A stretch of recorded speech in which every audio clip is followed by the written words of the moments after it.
અબડાસા તાલુકામાં એબીજી નામ ધરાવતી કંપની લોકોના કેટલાય પૈસા બાકી રાખી બંધ થઈ ગઈ।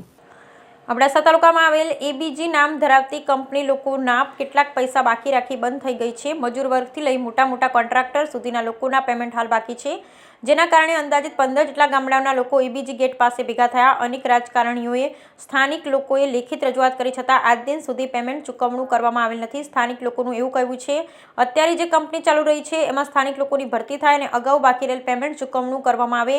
કંપની ચાલુ થઈ રહી છે અને સ્થાનિક લોકોને કોઈ પણ જાતની જાણ કરવામાં આવેલ નથી।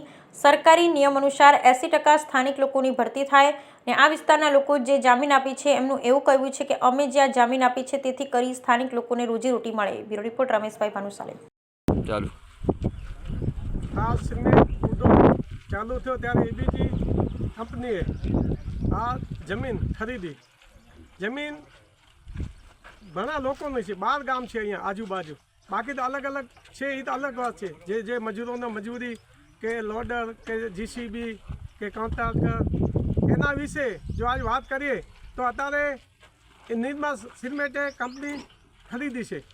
નિર્મા સિમેન્ટે ખરીદી કંપની એની અંદર લાખો રૂપિયા કરોડો રૂપિયા આ લોકલ માણસોના મજૂરથી કરી, સમજી લો કીડીથી કરીને હાથી સુધીના બાકી છે, 12 થી 13 ગામ।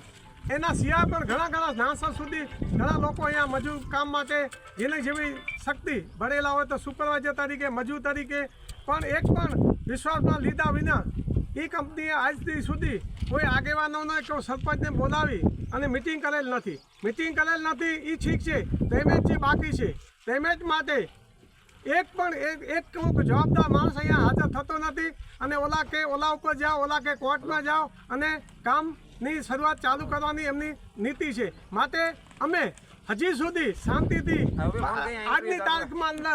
આજની તારીખની અંદર આ બીજીથી ત્રીજી વાર સરકારની અંદર 12 ગામના માણસો ઊભા રહી જાય અને અમે જમીન આપેલી છતાં અમે હાલની તારીખમાં મજૂર જેમ કેમ 2 રૂપિયા 2 રૂપિયા માગતા હોય રોડ ઉપર, એવી રીતે હાલત છે। માટે સરકારશ્રીને હું વિનંતી કરું છું કે સરકારશ્રીને હું તમને કહું, સરકારને વિશ્વાસમાં લીધા સિવાય જો ઉદ્યોગ ચાલુ થાય તો મને તો એવું લાગે છે કે આ બહુ મોટી વાત કહેવાય। કારણ કે જ્યારે સુનાવણી થાય છે ત્યારે 33% ફરજિયાત લોકલને લેવા એવી બાંયધરી લખી લે છે, પછી સરકાર જમીન આપે છે।